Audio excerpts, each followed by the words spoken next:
মই আপোনাক আজি আমাৰ সাংবাদিক বন্ধুসকল মই আপোনালোকৰ কুৱেশ্যন উত্তৰ মই নিদিয়াৰ আগত মই কিছু কংগ্ৰেছৰ কথা মই ক'ব বিচাৰিছোঁ।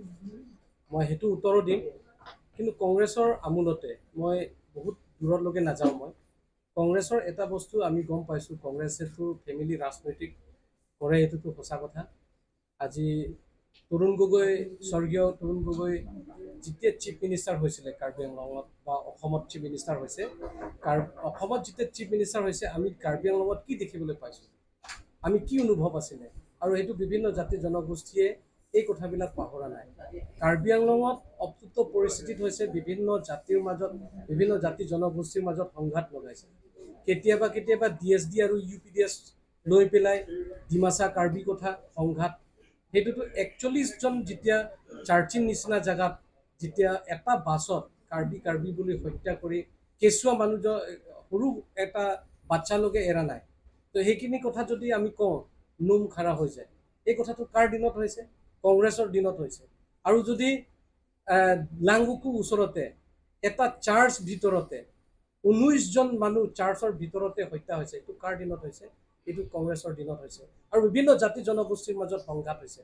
আৰু মই এটা কথা ক'ব বিচাৰিছোঁ, কংগ্ৰেছৰ যদি ষ্টেট প্ৰেচিডেণ্ট গৌৰৱ গগৈ ডাঙৰীয়া কাৰ্বি আংলঙত ভ্ৰমণ কৰাটো নিজেই গম পাব লাগে। যেতিয়া দায়থৰৰ পৰা যেতিয়া তেখেতক ৱেলকাম কৰিছে, কিমান মানুহজন হৈছে? তাত 50জনকৈ অধিক মানুহ নাছিল। শেষতলৈকে এতিয়ালৈকে 1000 মানুহ কতো গোট খোৱা নাই। কিয়?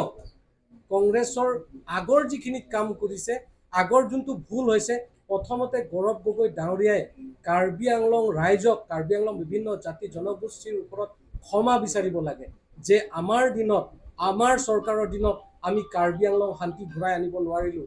আমাৰ কংগ্ৰেছৰ দিনত আমি কাৰ্বি আংলঙৰ উন্নয়নৰ কাম কৰিব নোৱাৰিলোঁ। এই কথাটোৱে স্বীকাৰ কৰিব লাগে। গৌৰৱ গগৈ যদি পাৱাৰ প্ৰজেক্টৰ কথা যদি ক'ব বিচাৰে, তেতিয়াহ'লে তেখেতে এই যে গাঁওবুঢ়াবিলাকে একগোট হৈ পেলাই মিটিং পাতিছে যে আমাৰ মাটিত আমি ইচ্ছা অনুযায়ীয়ে আমি পাৱাৰ প্ৰজেক্টৰ কাৰণে দিছে, আৰু কাৰ্বি আংলং সাহিত্য পৰিষদে বাৰম্বাৰ ৰাইজৰ লগত আলোচনা কৰি পেলাই এই কাম আগবাঢ়িছে। কিয় কাৰণে আগবাঢ়িছে?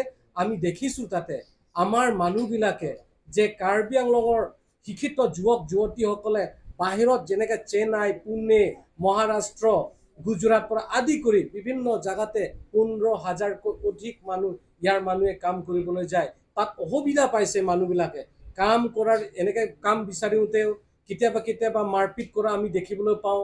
কেতিয়াবা যেতিয়া দৰমহা সময়তে পাব লাগিছিল নোপোৱা, আৰু কেতিয়াবা কামৰ কাৰণে তাৰ পৰা মৃত্যু হ'বলগীয়া হয়। এই ডেড বডি অনাৰ কাৰণে অসুবিধা, এইবিলাক কাৰ্বি সাহিত্য পৰিষদে যোৱা কৰোণা ভাইৰাছৰ সময়তে আমাৰ CM ছাৰ ডক্টৰ তুলিৰাম ৰভাঙে 4,000, 4,000, 3,000, 2,000, 1,000 পৰা সাহায্য কৰি ঘূৰাই আনিছিল। এই কথাটো তেখেতে গম পাব লাগিছিল। সেইটো টাইমত গৌৰৱ গগৈ এটামান কথা ক'ব লাগিছিল, কাৰ্বি আংলঙৰ ৰাইজে ইমান বিপদ হৈছে, ইমান মানে কষ্ট কৰিছে, এই কথাও তেখেতে ক'ব লাগিছিল।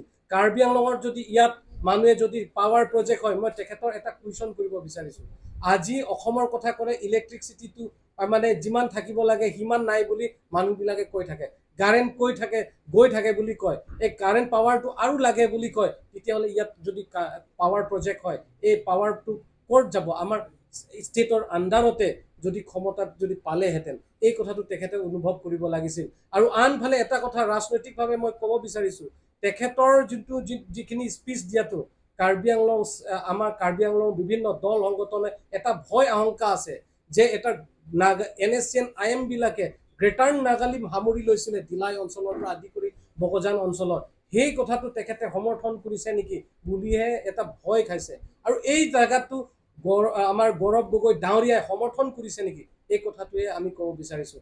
গতিকে এইখিনি জেগাত মানুহে সংস্থাপন পাবলৈ কাৰণে, মানুহে ইয়াত ডেভেলপমেণ্টৰ কাৰণে তেখেতে এটা কথা ক'ব লাগিছিল, কংগ্ৰেছৰ আমোলতে যেতিয়া আমি বগজানৰ পৰা আহোঁ তেতিয়াহ'লে আমাৰ ডিফু পাবলৈ কাৰণে 3-4 ঘণ্টা লাগে। তেখেতৰ আজি আহাটো ৰাস্তা ভাল হৈছে, এই কথাটো দেখিব লাগিছে, অনুভৱ কৰিব লাগিছে।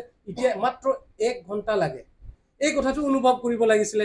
ৰাস্তা ঘাটৰ পৰা আদি কৰি যেনেকৈ ইনফ্ৰাষ্ট্ৰাকচাৰ ইয়াত ডেভেলপমেণ্ট হৈছে, অল ৰাউণ্ডাৰ ডেভেলপমেণ্ট হৈছে। তাৰা লাংচ নিচিনা জেগাত ডেভেলপমেণ্ট হৈছে যদি আজি ৰাস্তা ঘাটৰ কাৰণে 1000 অধিক কোটি টকাত তেখেত মানে যদি এতিয়া বিজেপি চৰকাৰে ডক্টৰ তুলিৰাম ৰহাৰ নেতৃত্ব চৰকাৰে যদি কাম কৰি আছে দেখিব লাগিছিল আৰু তেখেতে উল্টাহে কৈছে যে বোলে সাহিত্য পৰিষদৰ ডক্টৰ তুলিৰাম ৰহাংটো হৈছে চিফ মিনিষ্টাৰ ছাৰৰ এটিএম অন্য এজনে ক'লেতো আমি মানিলেহেঁতেন যে তেখেতৰ কোৱাটো ঠিক নহয় বুলি কোৱাও ভাল এতিয়া তেখেতেতো বুজিব লাগিছিল এজন চিফ মিনিষ্টাৰ অসমৰ ইমান ডাঙৰ এটা ষ্টেট তাৰ এজন চিফ মিনিষ্টাৰ ছাৰৰ আমাৰ সাহিত্য পৰিষদৰ CM ছাৰে এটিএম হ'ব পাৰে নেকি চিফ মিনিষ্টাৰ যিমানখিনি সহায় কৰিছে সেইকাৰণেতো ইয়াত ডেভেলপমেণ্ট হৈ আছে এই কথাটো জানিব লাগিছিল এই ডেভেলপমেণ্টটো বাধা হৈছে আৰু মই এটা কথা ক'ব বিচাৰিছোঁ গৌৰৱ গগৈ ডাঙৰীয়া হৈছে নেশ্যনেল লেভেলত সাংসদত প্ৰত্যেকবাৰে কথা কয়